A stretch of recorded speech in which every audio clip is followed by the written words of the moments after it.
Okay, good morning, everyone. Hopefully you can hear me. I think we'll get underway with our session this morning, which is entitled, What is the Role of Gas in a Low-Carbon Energy Future? My name's Richard Howard. I'm the Head of Energy and Environment at Policy Exchange. I'll just introduce all of the other speakers, and then I'll give some opening remarks, and then we'll each of the panel members will speak for 5 to 7 minutes, and then we'll open it up into more general discussion. So just to give the introductions of the other panel members to my left, I'm very pleased to have Charles Hendry joining us today. Charles is obviously former MP until the most recent elections, and was also Energy Minister from 2010 until 2012.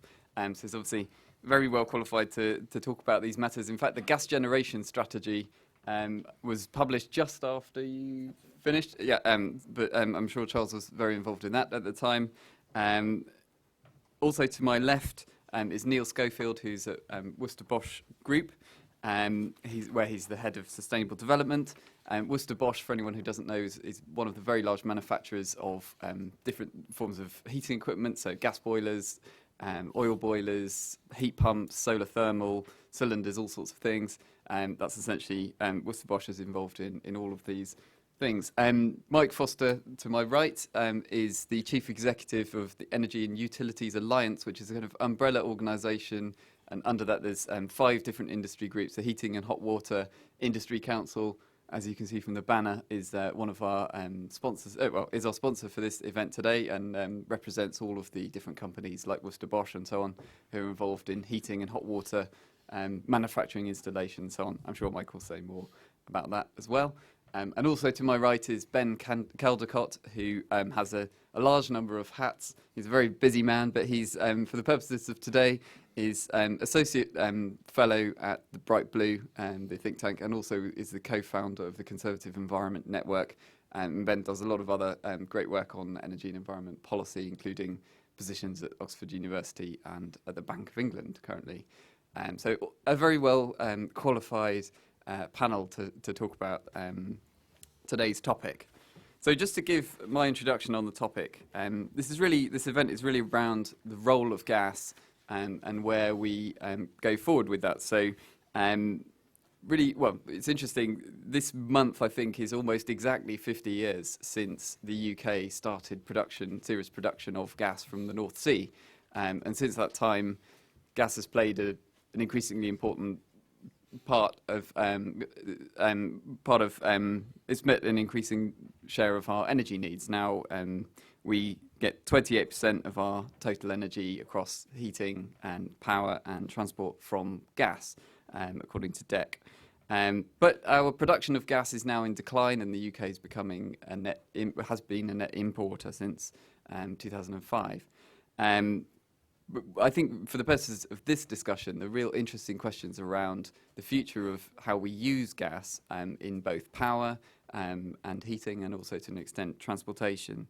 So, for example, in power, we get 30% of our total electricity from gas generation, and it also plays obviously an important role in balancing demand and supply in power alongside renewables and nuclear and so on.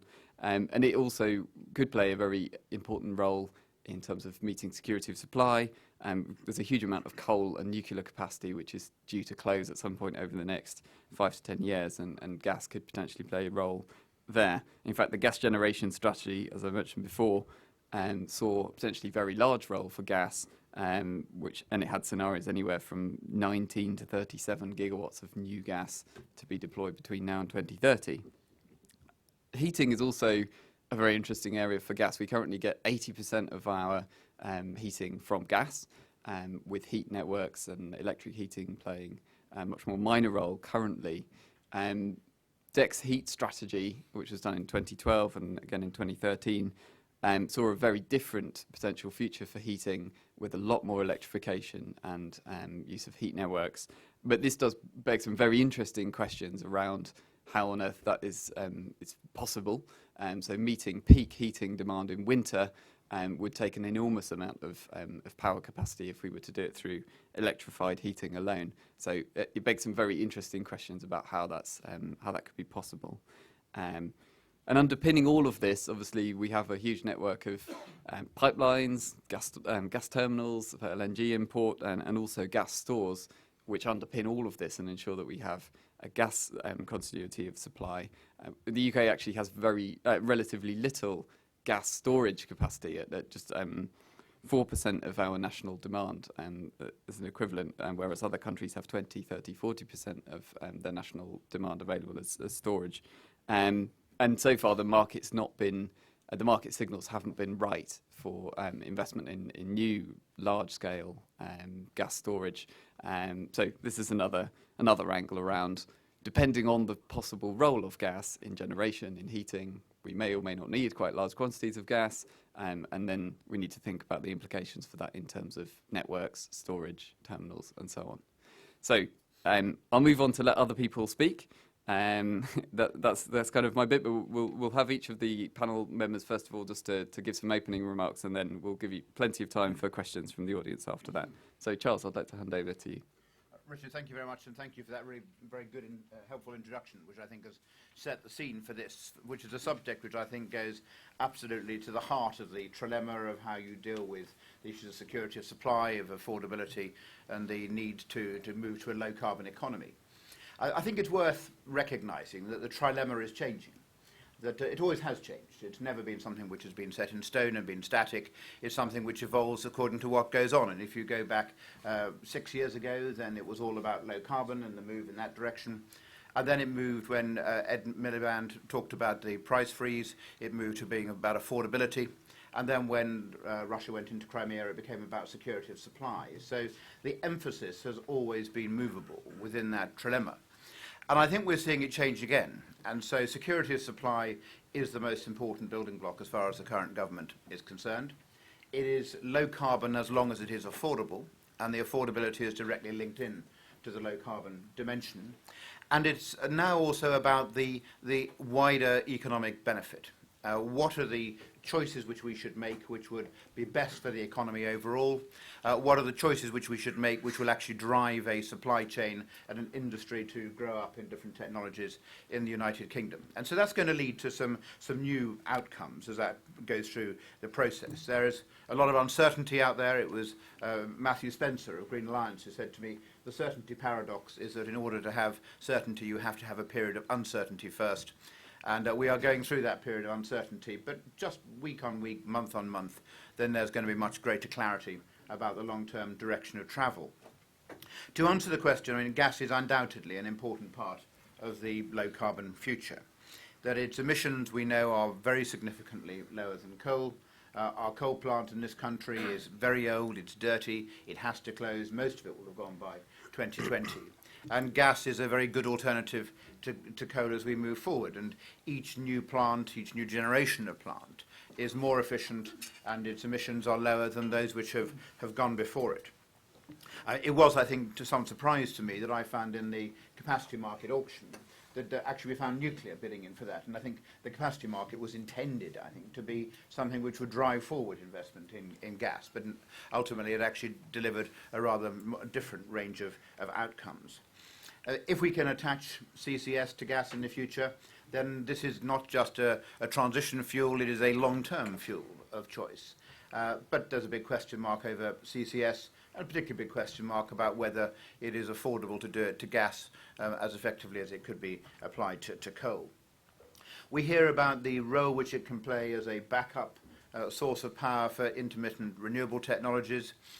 I don't think that's going to lead to new plant being built. You wouldn't build a new gas power station for those occasions when the wind isn't blowing. I think that backup is more likely to come in time through progress on storage or better use of some of the old plant, which would then be used for a relatively small amount of time, but gas would be part of that process. And heat, which you rightly pick up on, because heat often is left out of this debate. The gas network is one of the best ways that we could have for delivering renewable heat to people's homes by putting biogas into that network. The network's there, it already exists. Let's make good use of it rather than trying to invent a new system to replace it with, which is something which would take many years, and it's questionable whether we would actually be able to deliver that. The technology changes we're seeing on CHP domestic boilers increasingly will mean that people can use gas in their homes and also generate electricity for their home use and potentially for exporting from their properties as well. So I think gas undoubtedly is an important part of this, but I think we have to be aware that there are challenges and risks which go with this. And one of the consequences of the price fall in gas over the last year has been that our own ability to meet our domestic needs is shrinking. The North Sea will go into decline more quickly than was anticipated 18 months ago. And this isn't just a temporary closing down a facility. This will be the abandonment of some of those facilities because it is one of the more expensive basins in the world in which to operate. It also makes it, I think, more challenging to see how shale gas goes forward. I think there's an important role potentially for shale gas. We have to see how much is there and whether it can be extracted. But actually the economics are looking much more difficult, I think, because of the price where it's at. And you just look at companies like Shell and Conoco and others moving out of countries like Ukraine and Poland where they thought there was enormous supplies of shale gas to realize that those countries which have got a smaller resource will find it more difficult to get the big investment coming through there. So we're going to see a time, I think, of more demand for gas, but less ability to meet it from our own resources. We are going to be more import dependent. We're already import dependent for about half of it, and that will grow over time. Now, most of it comes from Norway and Qatar, but over time that will move into other countries which we will be importing from as well, and therefore security of supply has to be right at the forefront of our minds as we look at these issues too. And that, I think, is going to mean we've got to change some of our strategies. We have not done enough on gas storage. You talk, Richard, about some of the other countries, that France has 100 days of gas storage, Germany has 120, we have about 13 or 14. Now, historically, that didn't matter too much because the North Sea was our gas storage facility, and if we needed a bit more gas, we could pump a bit more out. But as the North Sea goes into decline, then we need to have more physical gas storage built, and we've tried market mechanisms for driving this forward, and that's led to a very modest increase in the amount which is there, but it hasn't, I think, led to the significant amount of new gas storage which we require. And that this is something which we couldn't just leave to chance. That if you look back over the last 9 winters, in 4 of those it's been just too close for comfort. And all for reasons which were completely outside the ability of government to control them. 9 years ago, the Rough, which is the biggest gas storage facility, had a fire, and that knocked out most of our gas storage for that winter. A couple of years later, it was when Russia went in, had a dispute with Ukraine, and even though that dispute was really as far away in Europe as it could be from us, it still created a gas problem in this country, where we had gas coming in of one interconnector and going straight out of the other interconnector. And we had gas shortages in the United Kingdom at that time because of a dispute a long way away from us. In one winter, when it was particularly cold, the Langeled pipeline, our main pipeline from Norway, actually froze up. The engineering works froze up as part of those issues. And then 2 years ago, the winter really, the cold spell, went right on into May. And we were then within a few hours, literally a few hours, of running out of gas in storage. So I think that if we are going to see gas as being part of the mix, then we've actually got to do much more on gas storage. And I'm persuaded now that we need to go down a legal obligation on the companies which supply gas, that they should be required to keep a certain amount in storage. That will drive forward the investment in the new facilities, which I think are going to be a central part of our security of supply. So gas, absolutely part of it, but it does bring some challenges as we go down that route, which I think government will need to act upon. Thank you very much, Charles. We'll move over now straight to Ben Caldecott. Great, thank you, Richard. And it's great to be back at a policy exchange event. I'm a bit cranky this morning, partly because my hotel ran out of hot water. This is the Mercure, in case you want to know and avoid a particular hotel in Manchester. But so I think there is a sort of an opportunity for Worcester Bosch to kind of get a big contract to fit out a new big boiler at a hotel here. But that's the last thing I'm going to say about heating. Most of my comments are going to be focused on power generation. And I think looking to 2020 and beyond, gas does have potentially a very big role to play. And I think it'll be gas, it'll be renewable storage, and some nuclear post-2020. But how are we going to get from the current energy mix we have today to that future in the next decade? And I think counterintuitively, coal in power generation in the electricity system is the biggest barrier and the biggest threat to security of supply. And I think the earlier that we remove coal from the power system, the better for gas generators, market conditions will improve, and also better for onshore and offshore producers. So at Bright Blue and at the Conservative Environment Network, we're advocating for a 2020 coal phase-out in the UK, and we think that that would provide, and this is backed up by independent analysis that we've commissioned, that would provide the signal to the market to allow existing assets, existing CCGTs to run longer, and also help bring forward some new gas investments, some new CCGTs. We think that this would be a high ambition, quite radical policy proposal that would be impossible under Corbyn and Labour, who seem to want to open coal mines and support the coal industry. Coal obviously also accounts for 60% of power sector emissions. Coal-fired power stations, according to a recent study, directly result in 1,600 premature deaths in the UK. They cost the health system about £2 billion a year. 50% of our coal is imported from Russia. And coal-fired power stations, the ones in the UK, are very old. They're unreliable. Boilers can stop working, in contrast to CCGTs, which are much more reliable. So that's a sort of the coal-gas relationship is important, and I just wanted to emphasise that. In terms of policy mechanisms and how policy might evolve and support renewables and other bits of the system and how that relates to gas, the current system that we have, I think will evolve, where you have a capacity mechanism, which is essentially for gas and peaking and a bit of storage, and then you have CFDs for baseload and renewables, baseload in this case being nuclear. All of this will be auctioned, and the price cap will be set at a subsidy-free level, and Richard has published work on this, which could be set at the lifetime cost of the lowest form of conventional power, which would be gas, with an externality priced in, so a carbon price and at some level. Because if you didn't have that, you would basically be subsidising fossil fuels. The other thing I think to mention, this I think is less relevant in the UK context, but is important globally, is that this idea of committed emissions. So colleagues at Oxford have recently completed a study that shows by 2018 we're likely to have built in all the electricity generation infrastructure that would lock us into a 2-degree future. And so if all the assets built after 2018, power stations built after 2018 globally, run as they're expected to by people making the investment decisions, then we've got that kind of lock-in.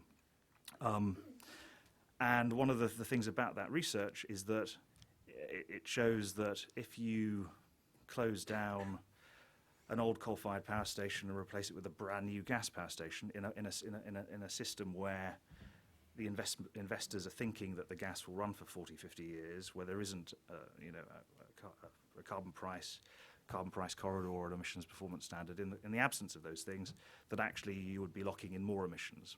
So, your coal-fired power station might last for another 5, 10 years versus a gas power station that might run for another 40, 50, you get more emissions. So when thinking about gas policy, globally we should be reflecting on that.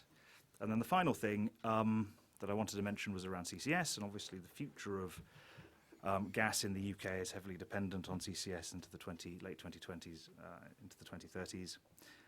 But I think it's quite clear that the UK CCS demo programme has not worked.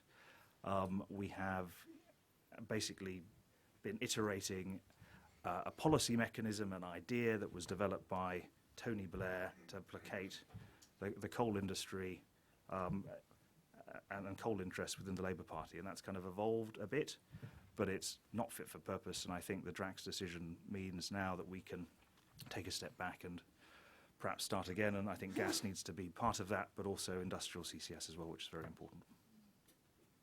Okay. Thank you, Ben. I'm going to move next to Mike, and particularly to pick up more on the heat dimension of gas. Yeah, absolutely. Thank you, Richard. I have to confess this is the first time I've spoken at this particular conference. I'm sure you understand why. Could I just start by saying that look, Charles is here now. I don't want to embarrass him, but I think most people in the industry recognise Charles was a really first-class energy minister, and we really miss him actually being there. So, Charles, it's good to share a platform with you today. I'd like to just make a couple of observations, particularly focusing on the heating side. And it's moving on from the Trilemma and the coalition government identifying an all-electric heating scenario as their way for the future. Now, the way in which it was envisaged, as Ben has pointed out, it's power from solar, wind and nuclear, and then the heating demand met by electricity.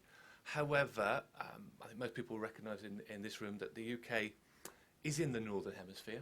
We're closer to the North Pole than we are the equator. So solar isn't the most efficient way of generating our electricity. Despite our difficult weather patterns, the wind doesn't always blow.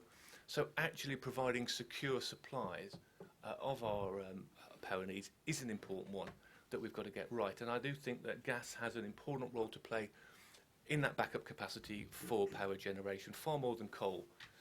Not only is it cleaner in terms of carbon dioxide emissions, but in terms of other particulates as well, as Ben has mentioned. In terms of the pattern for heating demand, the pattern in the United Kingdom is highly seasonal. It varies from month to month, day to day, hour to hour. And to meet the peak demand for heat that we might have, let us say, on a cold, dark and still January evening, we're going to require a huge amount of potential generational capacity if we go down the all-electric scenario. Now, National Grid estimate that that is the equivalent of 30 new nuclear power stations, and that's over and above the replacement programme that they're already working on. So just bear in mind that is the capacity that's going to be needed to make sure people aren't cold in their homes on those bad cold evenings. In addition to that, the distribution and transmission system that would need to be upgraded to carry the electricity load through to people's homes would also require a massive infrastructure investment. And if we look then at the very domestic level, at someone's home, and these are observations, they're not critical of a particular product or technology, but they're just an observation. The route that the coalition suggested that people would go down is for electric-powered air source heat pumps to be the primary mechanism by which heat was delivered. Now, in terms of the affordability aspect of the trilemma, the cost of a heat pump would typically be in the region of £7,000 to £10,000 compared to £3,000 for a modern condensing boiler. Practicalities such as the resizing of radiators would have to take place in the home because heat pumps operate at a lower temperature than gas boilers would do. If insulation levels would have to be at the very highest, so there'd be a massive retrofit programme required in people's homes. And if you're in a solid wall property, we're talking in the region of £18,000 to £20,000 to have the conditions whereby a heat pump would work satisfactorily. And so that's a real challenge for the UK if it looks at the affordability of going down the all-electric scenario. Current kilowatt hour of electricity is 3 times that of gas, even when you make an adjustment for the differential in efficiency levels. A modern condensing boiler at the moment is still cheaper to run per annum than an air source heat pump. So that does lead one to the conclusion that there is a longer term future for gas in the heating world. Now currently gas caters, the gas grid caters for around about 85% of homes in the UK. It is, as a method of distribution of energy, a very cost effective way of getting heat, the source of heat into your home. It's also a very secure way of doing it as well. In terms of the challenge of the trilemma, that of actually dealing with greenhouse gas emissions, we should recognise the fact that since 2005 there have been some sizable benefits brought about by legislation that was put in place to mandate condensing boilers being fitted in people's properties, and they're about up to 30% more efficient than some of the older boiler stock. And in terms of work in progress, there are still something like 10 million inefficient boilers still in people's homes in the UK. So there's still potential for quite considerable savings on carbon dioxide emissions. There are new forms of heating controls that are now available that can reduce demand even further and make the appliances far more efficient. So we could be talking of something like another 4% saving in terms of efficiency. As Charles mentioned, green gas, be it biomethane or biosynthetic natural gas being injected into the grid, has the potential to dramatically change the nature of the debate around the gas industry and its longevity. Again, talking to people like National Grid to get a feel for what the capacity might be, they're talking in the region of up to 30% of UK gas supply being done through green gas. And for the off-gas grid users, those who use LPG at the moment, biopropane looks like it's going to be coming on stream for about 2016. So again, there's a potential there for a green gas option for those properties off-grid. There is plenty of gas available across the world, certainly well in excess of 200 years worth of supply. And here in the UK, something like the shale that Charles mentioned, just the Bowland reserve alone in Lancashire, offers the potential for up to 80 years of UK demand being met. There is an issue, Charles, you're right about gas storage. And I have to say, one of the disappointments that my association had with the coalition government was when we made the case for additional seasonal storage, and the argument was it will be left to the market, and the market has not delivered that additional gas storage. So there has to be some form of intervention, whether it's a legal obligation or a sort of cap and floor insurance type mechanism. I think that can be debated, Charles, but I do think there's need for more gas storage. We would argue as an association, because we cover all forms of heating appliances, that there is no single solution to solve the energy trilemma. And that's what was so flawed about the all-electric heating scenario back in 2010. Keeping gas in the mix allows the UK to balance the secure supply to someone's home, the affordability that is needed, and also making that contribution to tackling greenhouse gas emissions. Thank you. Thank you, Mike. I'll now hand over to Neil, who I hope will give us even more insights into the technologies. Thank you, Richard, and thank you, Ben, for the lead, by the way. Trouble is, there's a number of my competitor industry colleagues in here, and they're closer to the door than me, so they might get there before me. I started working August 1973 as an apprentice to West Midlands Gas, straight from school to join British Gas, as it later became. Reluctantly, a guy called Len took me out the first day. He was about 63. He was the same age as my granddad, which seemed a bit odd because I'd only ever mixed with other 16-year-olds, and then suddenly I spent the next year with a bloke the same age as my granddad. And we didn't even leave the car park on that first day before he said to me, "You're a bloody idiot, you are." And I said, "Why?" He said, "You've joined the wrong industry." He said, "You should have been a printer." I said, "Well, why? What's wrong with British Gas then?" And he said, "Well, we're going to run out of gas." He said, "By the time you're 30, you'll be out of a job." And he was wrong on both counts, of course. I shouldn't have been a printer. Eddie Shah came along a few years later, and so did the Times, moved down to Wapping, and desktop publishing and the printing industry has virtually disappeared now. And he was also wrong that we won't run out of gas. In fact, that's not a conversation you have anymore.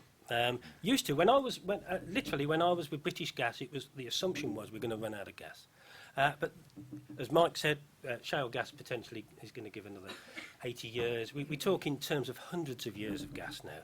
There is plenty of gas in one way or another, and I should imagine that Andrea Leadsom, one of Charles' successors, will be spending most of the time this week talking about the merits of shale gas and trying to convince people along that road. And the way we've used gas as well since I started 42 years ago, showing my age here, has changed as well. At that time, households, they'd have a gas fire, or possibly two, one in the front room, one in the back room. And then they'd have a hot water cylinder in the airing cupboard on the landing with an electric immersion heater. That was how people heated their homes. Then in the 70s and 80s, there was a boom for central heating. And you used to see estate agent signs, house for sale, and then there'd be that extra little bit at the bottom with gas central heating. That has totally changed now. I would imagine there's not anybody in this room that hasn't got central heating. And most people will have been heated by gas. Around about 80% of homes now are heated by gas. And if you haven't got gas, you've probably got LPG or oil. And a friend of mine has just filled up his oil tank. He's bought 500 litres of oil last week, and he paid 30 pence a litre for it. That's £150 he's filled his tank up. It's a small house. That will probably keep him going for the whole of the winter. £150. It's not even dear. But what we also see is that market has changed as well, in that boilers have got more efficient, as Mike has said. We're now can only sell condensing boilers. They're very efficient, 90-odd% efficient, and also they're very small. And if we take Coronation Street, we're in the right place for that. If you imagine houses in Coronation Street, I guarantee every one of those has got gas. They've probably got what's known as a combi boiler as well, which is a boiler that heats up both heating and hot water. It's probably inside a kitchen cupboard. And it is how people heat their homes now. Combis now relate to something like 80% of all gas boilers sold. And the UK market is the largest gas boiler market in the world, which sounds one hell of a sweeping statement, but it's true. There are more gas boilers sold in the UK than any other country in the world. And 80% of those are now combis. So if you imagine Coronation Street and all the other houses like Coronation Street, they will have a combi boiler. And my daughter's just bought a brand new house, and what has it got? A combi boiler in it. So to go down the renewable route, you need to store water. But actually, we've taken those hot water cylinders away now. So the storage of hot water is a problem to switch to renewables. Also, if you think of Coronation Street, that boiler is in a kitchen cupboard. There is no such thing as a wall-hung biomass boiler. They're big. They're the size of an American fridge. And you've got to store those pellets somewhere. So you've got to build a shed in the garden. They haven't got a garden in Coronation Street, and they're directly on the road. So to actually get people to switch to zero-carbon renewable technologies is going to be very, very difficult. And as Mike said, the move was to put everyone over to other forms of heating away from gas. But I think the reality check is that most people are going to be very reluctant for someone to knock the door and say, you can't have a gas boiler anymore. It's going to be a very difficult sell. And those people are actually voters. And I think it's going to take a brave government to actually tell people that that's the case going forward. Thank you very much. Thank you, Neil. So yeah, I think the heating dimension of this is particularly interesting and challenging, and that's very much was one of the things sitting behind this discussion. So I think maybe if we continue a bit of panel discussion on that, and also I'm very be keen to welcome more questions from the audience as well. But I'm really interested in this kind of the consumer end of this. So the consumer has a choice.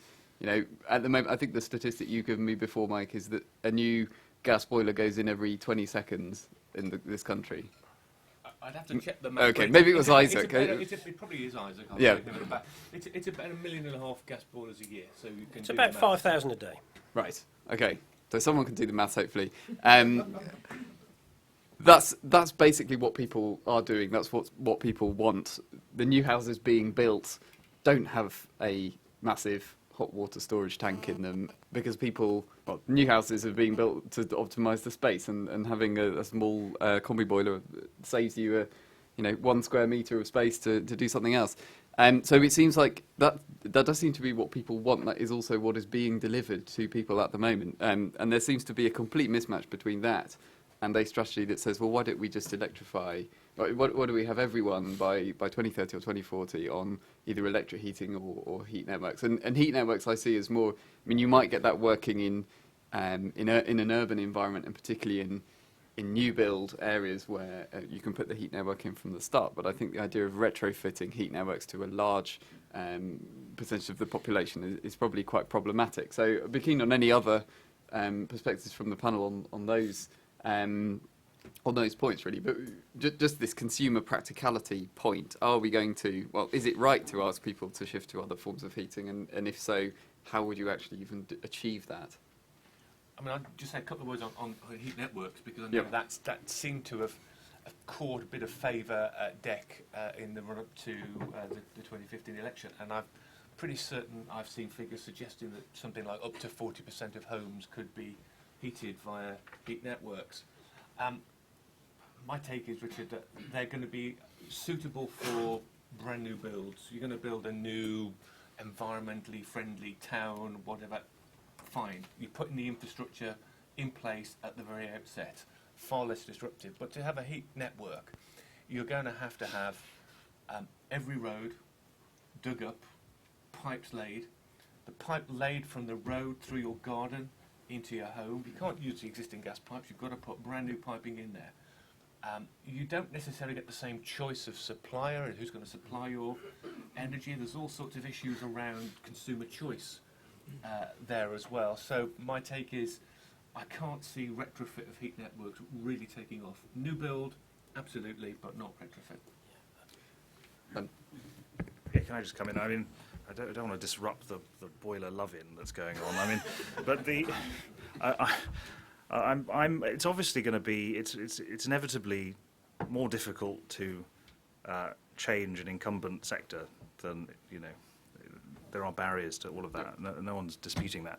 But I'm a bit more optimistic about some of the alternatives, and I think that as long as the government can put in a framework that incentivises technologies in an affordable way, then some of these options might actually become quite attractive. And there are a number of different technologies in play. Some of them are going to be quite niche, some of them might be more mainstream, but we should be encouraging that innovation and encouraging and helping those things, because they're very important for many of the reasons we talked about, and not just go, well, we've got all this we've got all this incumbent infrastructure and technology, we shouldn't bother. I mean, that seems a bit silly to me. No, fair perspective. Can I also add that I don't think this has to be a binary either-or conversation, because if we have water tanks in people's homes, those can either be heated up using gas in the boiler, or they can be used up using an immersion system, and particularly taking advantage of when there's too much, for example, offshore wind in the system in the middle of the night. Just use that as a way of heating up those tanks, and then you've got to store as renewable, so you can actually have a combination of renewables and gas, and I think that's actually what many people would be keen to have. There's lots of hands going up around the room, so lots of people excited about heat. I think the first question was over here. Thank you kindly, Chair. There's a microphone, sorry, and if you could state your name. Thank you kindly, Chairman. My name is Brett, and I speak for the builders, plumbers and timber merchants of this country. So clearly, to declare an interest, we sell the insulation and everything else. And Ben, thanks to the cell phone in my pocket, a lad is already round at the Mercure sizing it up already. So thank you for that lead. My question is about the spending review. This is the Conservative Party conference. Depending on which side of the bed I get up, I'm either annoyed or puzzled by Conservative Party policy on the reversals of feed-in tariffs, Green Deal, the 5% European court case, and zero carbon homes. My question is about the renewable heat incentive. It's the only one that's paid for out of general taxation. Is it at threat, so that my members can start recalibrating? Do you want to pick that one up now? I guarantee it's a threat. I think we've certainly on the domestic level. I think the non-domestic is possibly fairly well established. It's only one technology, which is biomass. But I think there's possibly some life in the non-domestic, but I think the domestic is looking certainly very unstable. And it hasn't done what it was supposed to do. It was supposed to encourage renewable technologies, but it's totally distorted the market. It's become totally biomass, and it's become biomass in one particular sector, and it's farmers. I think it's been sponsored by the NFU, actually. I do think other people have benefited, and that's churches and also people who live in ex-Georgian vicarages as well, because the average size biomass boiler is over 26 kilowatts, so that in itself dictates it's gone to very large houses. What it's also done, it's killed the other markets as well. So heat pumps are down something like 15%, and solar thermal has just died. There is no solar thermal market now. So I think there is not a lot of support for it apart from the farmers, and I think its days are totally numbered, and I hope so as well. And we make these stuff. We make this stuff. You know, picking up on Ben's point, I mean, I'm just being a reality check. We obviously make gas and oil boilers, but we make renewable technologies as well. We just don't sell any. Question right on the front row. That's a microphone coming. Hello, my name's Abbot. I'm the Managing Director of Next Energy Capital, and I invest in the UK. And I get up every morning getting angrier and angrier and sometimes extremely confused, so bear with me. The reason why, by the way, RHI is skewed towards bigger houses is because only the rich can afford to invest in this stuff. If you want to invest in anything, it's going to have to make sense, and therefore it takes a long time to pay back. And the reason why large houses have it is because you can't afford the oil. By the way, just a quick point, the reason why the market doesn't invest in long-term storage is because gas prices are down. But when gas prices rises, your 30p a litre oil rises as well. So let's be cognizant of the fact the market varies on a daily basis. The biggest concern I have is one of investability. We've talked about gas storage, we've talked about community schemes, we've talked about having government incentive programs, but at this moment in time, as an investor, I'd like to understand what the future actually holds. Because to be able to make a 7-year, 10-year, 20-year, 25-year decision, one needs to understand what the long-term returns are going to be, whether they be at 7% or 4%. And having constant variety and not actually having an energy strategy of any description whatsoever wears thin after a while. And by the way, the conversation about RHI, biomass in large scale doesn't really have an investability future, because last time round, DEC removed grandfathering, which means if I buy a £100 house today and it costs me £10 a year, tomorrow when the house costs £50 a year, my subsidy could be reduced by half. I still paid £100. Doesn't matter. And so therefore, it is a wrong direction.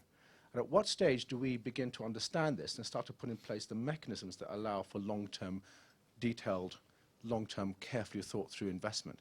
And is there really going to be a plan from this government in the short order?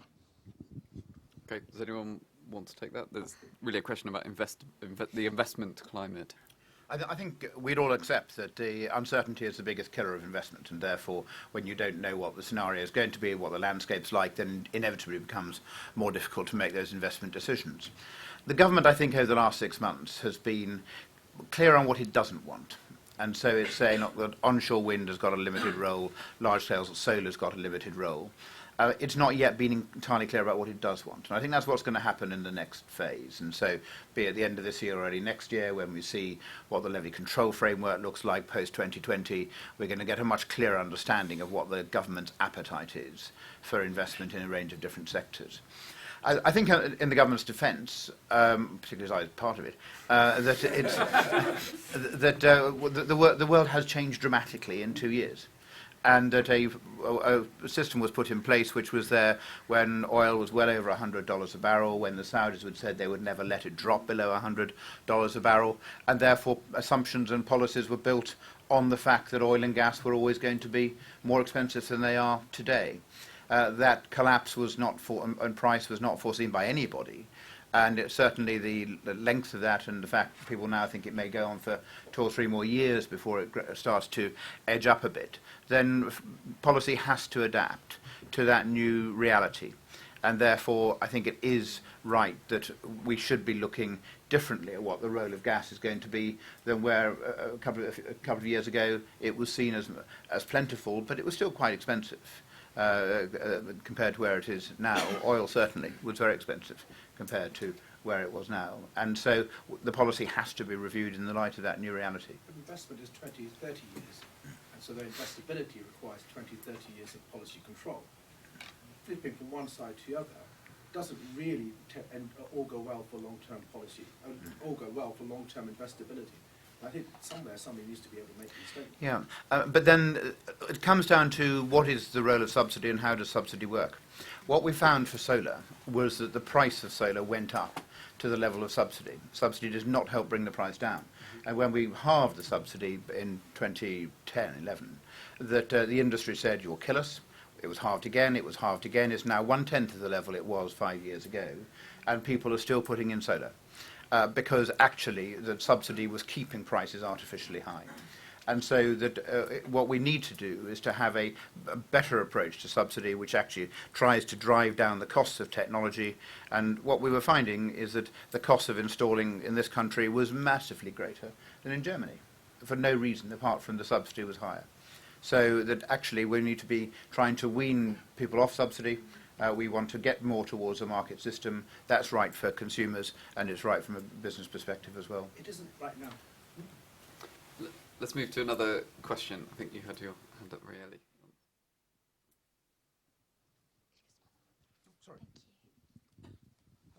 Florian Bay, I'm just representing myself. On the each side of seeing, I'm going to ask the panel to think quite big. Is it not the time for a national steam grid and CHP on a massive scale? And I'm talking here about nuclear-powered CHP. Nuclear-powered CHP. Anyone? The Russians have done it. Great. No, I don't think that's good. So explain a bit more about what you're proposing. It's Well, taking waste heat from nuclear power CHP stations. system, in any power station, you have a condenser. Yeah. The heat from the Can anyone hear me? Okay, I don't need the microphone. The heat from the condenser presently just goes into the North Sea, because that's the way a power station works. But on a power station, the technical expert on the panel will know that you can hook it up to a heat system whereby all the waste heat is distributed around. The Russians, the Swiss, the Czechs have done it for nuclear power station. There's been studies made to say that if we built a heat pipe from Sizewell B to London, we could heat up the whole of London with Sizewell B. So is it not time to think about this? We have someone at the back lurking at the back of the room from the Association of Decentralised Energy who've just done a piece of work. I mean, this is probably all slightly off topic of the role of gas, but they've just done a piece of work which is about the wastage of heat from centralised power stations. And correct me if I'm wrong, Jonathan, but it's something like 50% of the power that goes into the power stations at the start is wasted somewhere along the lines. 54%. Excellent. So, well, not excellent. It's the opposite of excellent. It's an excellent statistic, but sort of symbolic of maybe how things are changing. I mean, that does signify how a system of lots of centralised power that's one of the disadvantages. One of the advantages of putting gas into people's homes and actually using efficient condensing boiler, for example, is that you don't have those sorts of losses. You have 90% thermal efficiency, and the heat's right there in your home. So I guess that is where this is linked, where these things link back to the topic under discussion here, which is around how is it best to deliver heat and power to people's homes. So I think you can get around that in a number of ways. We could be capturing more of the heat from nuclear, but also other thermal power stations as well. We could be doing that. I think there's probably a limit around that, just simply because of the economics of heat networks, and mean that it is difficult to run pipes here, there, and everywhere. But certainly, where there are those sources of heat close to urban centres, we should be doing more with that. Otherwise, you're just simply wasting huge amounts of heat. Any other questions in the audience? Can I just comment on that one? That I think this has more potential for industrial uses of heat than it does for residential uses. For all the points which Mike said about the retrofitting the network, I think that's challenging. You probably don't want to build a housing estate right next to a nuclear power station. Sort of lovely views over Hinkley Point C is not a hugely compelling part of the sales agent's brochure. But I think where we've got big demand for heat in the chemical sector, in the refinery sector, in those areas, then we should make much more use of the heat from the power stations for that. On a domestic level, in terms of new technology going forward, micro CHP probably has greater potential to give people that flexibility and not having the distribution and transmission losses that you get from centralised power station. So, and again, that will be predicated on the back of gas being the energy form that is used to convert into heat and also into power. Okay, questions? There's one on the front row. Thank you. My name is Nikolai Astrup. I'm a member of the Norwegian Parliament and have for the past 6 years been on the Standing Committee on Energy and the Environment in the Norwegian Parliament. And I'm happy to hear that you will continue to buy our gas, of course. We will continue to pump it and send it to you. But I have to ask, though, 2 questions. One is, you said that you needed a different CCS policy. But you didn't say what the policy should be. So could you please elaborate on that? The second question is whether or not it's sensible to burn gas in every home would probably depend on whether it's compatible with your climate goals, with your emission cuts in 2050. And shouldn't that be what determines the energy mix also on the domestic level? And let me just add one point to that, because in Norway, being a big oil and gas nation, we've actually said that we're forbidden households to heat their homes with fossil heating oil from 2020. And we've given households 8 years to convert because we see that being a 100% renewable energy nation, we can't, on the electricity side, we have no low-hanging fruits to cut emissions in that sector. So we actually need to cut our emissions in households to meet our climate objectives. So it's a drastic move, but it's necessary. So how do you see that in this country? Thank you. Very good questions. Ben, do you want to come back on the CCS point? Sure. So good question on CCS. I think, I mean, there's a question about CCS policy in Europe and globally and then in the UK. And I think in the UK, our approach was predicated on this view that we would do it first and that we would build up this expertise and that we would then flog it around the world. We've completely failed to do that. And so I think that we should be going for really focusing on CCS from industry, which produces lots of high concentration CO2 gas that can then be stored. And that should be the thing that we focus on and deliver. And I think, you know, I don't really see a big role for big power generation CCS in the UK programme, would be my view. I guess I have a slightly different view. We've also got the chief executive of the CCSA in the audience, I'm conscious. So perhaps if you wanted to outline some thoughts as well. Thank you, Richard. Yes, I mean, I think you characterised, Ben, that CCS programme has failed in the UK. I mean, actually, I think there's been tremendous progress with carbon capture and storage, and we have 2 projects that are well advanced, and we'll be looking to take their investment decisions early next year. So actually, you know, I'm quite confident that we've really moved CCS policy forward. In terms of why are we developing CCS? Well, actually also, I think probably when the programme was first launched, perhaps there was this idea that we were going to develop the technology and, you know, this was going to be very important in terms of export opportunities into China and India and so forth. I think actually the policy has changed. And I think really what the driver is here is about trying to hit UK decarbonisation targets at least cost. And I think the evidence is very strong that if we don't have CCS as part of the energy mix, then it looks like our costs of hitting carbon budgets could more than double by 2050. So that's really the driver for carbon capture and storage here in the UK. And that's because CCS is going to be important for the power sector, but then also for the industrial sectors going forward. Just some other thoughts on CCS. I mean, the commercialisation programme, whether we end up with 1 project or 2 projects or no projects, I mean, that is a way of, through that mechanism government can put in, it's about putting in a lot of the capital up front and government taking quite a lot of the risk. And in my mind, that's not the long-term answer for how you deliver CCS at all. So I think, I mean, TCSA has done some very good work already on this, but we do need to think about what are the mechanisms by which we deliver another stage of CCS projects where it's more about the market doing it itself. But, you know, is a contract for difference enough, for example?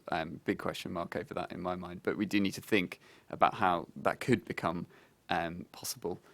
Neil? Just on your second point about banning fossil fuel in domestic homes, I think that probably would be equivalent to having poll tax riots here, actually. I don't know if you know what that means, but it wasn't great. And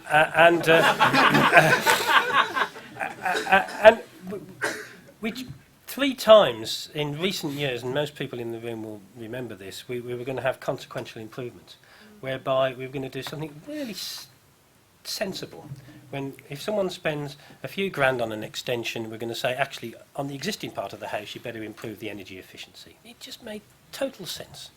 I've just had a big extension on my house, spent a fortune, and I had to have a BAT survey. Cost me 500 quid. I've had to have someone to come and have a look at the footings because I'm in a conservation area and they wanted to do an archaeological survey. I had to have fire alarms fitted, smoke alarms fitted around the rest of the house. But I didn't have to do anything energy efficiency wise. And consequential improvements, 3 times that was stopped, twice by Labour, John Healey, Yvette Cooper stopped it, and once by Conservatives with Eric Pickles. And that was something simple. To actually say to those people in Coronation Street, you know that boiler at the back of your house in your kitchen, you can't have that anymore. You've got to have a heat pump. And I say, where the hell am I going to put it? It's not going to happen. I mean, I think your point is a very good one, and some of the thinking that we've been doing, and also HHIC on the, I mean, for a lot of the discussion here has been around the potential for gas to continue to play a role in heating, and that can be, to an extent, in the short term, that can be consistent with CO2 reduction targets through replacing all of the 10 million boilers that are hugely inefficient, through making the properties more energy efficient, and through greener gas. But there are limitations to that. So in a sort of 2050 context at least. So if you do want to move heating to, I think the Committee on Climate Change in this country, the target is to get heat down to 0 carbon by 2050, not 80%, but 0, as part of the overall Climate Change Act target. That is enormously ambitious. I mean, it goes without saying that is enormously ambitious. So I do think we need some thinking around what are the short-term measures we could be taking to make some improvement, so more efficient boilers, more efficient homes, and some greener gas. And there is maybe some other thinking needed about, well, what about that longer term? What about 2030 onwards? If you are thinking about those very, very ambitious targets, how do you do that? And those shorter-term measures that you're taking until 2030, are those consistent with the longer term as well? That gets hugely complicated, but we do need to sort of update our thinking on what the heat strategy is for the country and balance those two different things.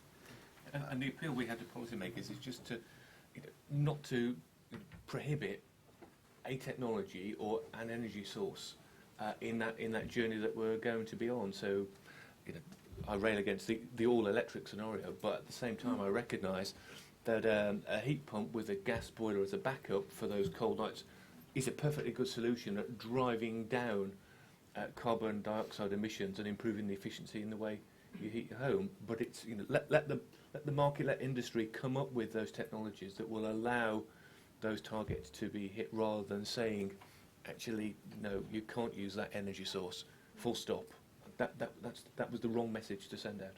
Norway, of course, was blessed not just with fantastic oil and gas reserves, which have enabled you to build up the biggest pension fund in the world, but also by fantastic hydro reserves. And so given that dual availability, then you put in place a network for electricity for home heating. We didn't have that luxury, I think, therefore moving from a system which was built around a gas availability and our own gas supplies in the North Sea, it's a very difficult transition to make. I think where we then look at how we can do more with Norway is then we look at electricity interconnection. Yeah. And I think the development of an interconnector being planned now and a second one potentially being planned as well, I think that's a very exciting way of delivering more low-carbon electricity into the United Kingdom, and therefore will create an even stronger trading relationship between us. I think we've got time for one more question, and the lady here has been very patient.